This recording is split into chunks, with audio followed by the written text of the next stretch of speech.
Selamat berjumpa kembali di dalam layanan audio Sahabat Perjalanan. Hari ini adalah hari Kamis 25 Agustus 2022.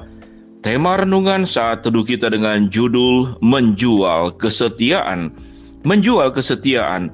Firman Tuhan terambil dalam Matius 26 ayat yang ke-15. Demikian bunyi firman Tuhan tentang Yudas Iskariot. Ia berkata, "Apa yang hendak kamu berikan kepadaku, supaya aku menyerahkan dia, Yesus, kepada kamu?" Mereka membayar 30 uang perak kepadanya. Mari kita berdoa. Bapa yang di dalam surga, kami ingin belajar tentang apa yang mahal dalam dunia ini, dari sudut terang kebenaran firman Tuhan, sehingga biarlah kami jangan sampai menggadaikan sesuatu yang mahal yang tidak bisa diukur dengan uang dan kami gantikan dengan uang. Dalam nama Tuhan Yesus kami berdoa, amin. Shalom sahabat perjalanan yang dikasihi Tuhan. Kehidupan manusia sudah terbiasa dengan yang namanya itu jual beli. Ada jual beli yang kemudian merugikan sebelah pihak dan kemudian menguntungkan sebelah pihak. Maka ini adalah sebuah hubungan jual beli yang tidak seimbang dan jual beli yang tidak benar. Sahabat perjalanan, namun ada juga jual beli yang sifatnya menguntungkan kedua belah pihak. Sifat jual beli yang menguntungkan kedua belah pihak, maka dia akan bertahan lama dalam hubungan satu dengan yang lain. Namun juga ada jual beli yang menguntungkan kedua belah pihak, namun merugikan konsumen, dan ini adalah sifatnya penipuan yang disepakati bersama. Sahabat perjalanan yang dikasihi Tuhan, sifat dasar manusia adalah berbisnis. Sifat dasar manusia adalah jual beli untuk mempertahankan hidupnya, atau bahkan yang lebih daripada itu, agar bisa memperkaya dirinya dengan lebih baik lagi. Namun sahabat perjalanan, tatkala hubungan yang tulus, hubungan yang dibangun dalam sebuah komitmen, lalu kita menjual hubungan itu dengan satu pertimbangan, ada keuntungan finansial yang didapatkan. Sahabat perjalanan, Yudas Iskariot, siapa yang dijual? Yang dijual adalah gurunya sendiri. Yang dijual adalah Tuhannya sendiri. Yang dijual adalah juru selamatnya sendiri, yaitu Yesus Kristus. Yang tidak ternilai harganya, dinilai dengan apapun juga, kita tidak bisa membeli Tuhan yang kita sembah. Namun Yudas Iskariot menjualnya dengan 30 keping perak kepada mereka, yaitu orang-orang Yahudi, dan menyerahkannya terserah mau diapakan. Yang penting dia dapat mendapatkan uangnya. Yang cukup menarik, sahabat perjalanan, dalam percakapan ini dikatakan, Yudas Iskariot berkata, "Apa yang hendak kamu berikan kepadaku, supaya aku menyerahkan dia, Yesus, kepada kamu?" Mereka membayar 30 uang perak kepadanya. Sahabat seperjalanan, tidak ada lagi percakapan, terlalu murah, engkau harus tinggikan kembali. Tidak, 30 keping perak langsung diterima, dan kemudian dia menjual Yesus, menyerahkan Yesus kepada mereka. Sahabat seperjalanan yang dikasihi Tuhan, apa yang lebih sakit dari kehidupan ini selain pengkhianatan? Dan Yudas, murid yang dipilih oleh Yesus, itu mengkhianati Tuhannya. Sampai sekarang sahabat perjalanan, saya belum menemukan ada anak yang diberikan nama oleh orang tuanya Yudas Iskariot. Ada yang nama Yudas saja, namun tidak ditambahkan itu dengan nama Iskariot. Tidak ada yang berani. Kalau itu diberikan nama kepada anak-anak yang terakhir dari keluarga kita khawatir bahwa dengan nama tersebut bisa memberikan nilai hidup tentang berkhianat. Sahabat perjalanan yang dikasihi Tuhan, menjual kesetiaan, yaitu Yudas Iskariot. Dalam kehidupan kita pun sering mengalami hal-hal yang seperti demikian.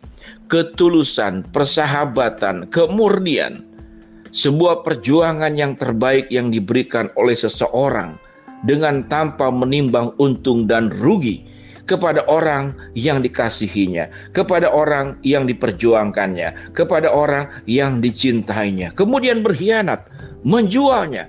Bagaimana cara menjual kesetiaan? Bisa kemudian menginformasikan sesuatu dan dia pura-pura tidak melakukannya. Dia cuci tangan, lempar batu, sembunyi tangan. Dalam rangka apa? Dalam rangka mencari kepentingan diri sendiri, dalam rangka mencari keuntungan diri sendiri, dalam rangka keselamatan dirinya sendiri, lalu dijual hubungan yang dalam tersebut. Sahabat seperjalanan, siapa sebetulnya pengkhianat? Yang pengkhianat bukanlah Yudas yang pertama, namun adalah Adam dan Hawa. Dia berkhianat kepada Allah. Berkhianat kepada Allah yang sudah menciptakan mereka sesuai dengan gambar dan rupa Allah.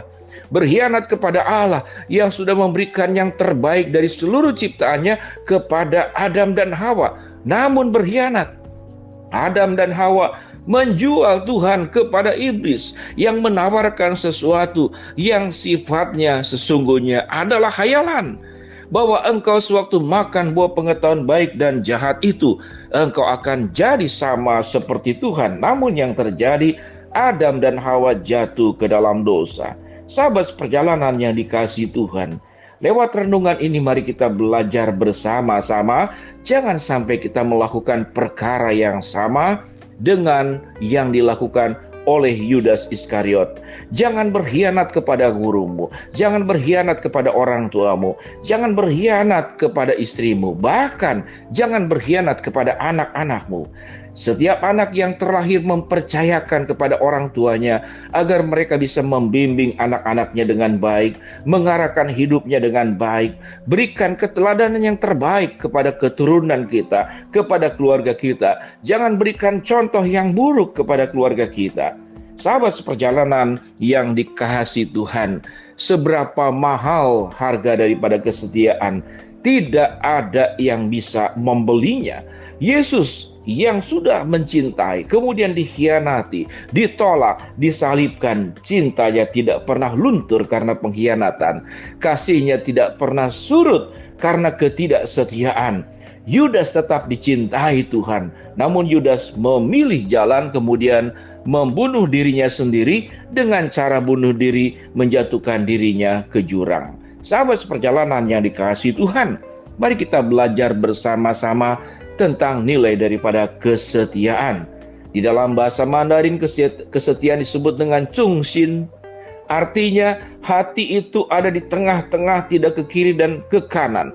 Hati itu tidak bergeser lurus sepenuhnya kepada siapa kita setia, yaitu kepada Allah yang setia, mencintai, mengasihi, mengorbankan dirinya, mati di atas kayu salib, meninggalkan surga, datang ke dalam dunia untuk kita semua. Sahabat seperjalanan, kalau Tuhan sudah memberikan kesetiaan yang luar biasa, Dia yang maha besar, maha tinggi mencintai kita. Yang hina, yang bawah, yang tidak ada artinya. Apakah kita akan melakukan hal yang sama? Bagaimana kita cara menjual Tuhan? Mungkin kita menyangkal iman, kita tidak menjual Tuhan seperti sebuah tindakan ekstrim yang dilakukan oleh Yudas. Namun mungkin saja kita tidak setia, kita lupa beribadah, kita lupa mengucap syukur, kita lupa hidup di dalam kebenaran Tuhan. Maka itu pun adalah bentuk ketidaksetiaan. Mari sahabat seperjalanan, jangan menjual kesetiaan. Kalau Tuhan sudah mencintai kita, mengasihi kita, kita belajar setia kepada Tuhan, hidup berjalan bersama dengan Dia, hidup dalam kebenaran. Mari kita berdoa. Bapa yang di dalam surga, biarlah hidup kami penuh dengan kesetiaan dan tidak berkhianat kepada Tuhan yang menciptakan dan mengasihi kami. Hamba-Mu berdoa buat sahabat seperjalanan yang sedang sakit, Tuhan jamah sembuhkan. Sahabat seperjalanan yang sedang menghadapi masalah, Tuhan bukakan jalan.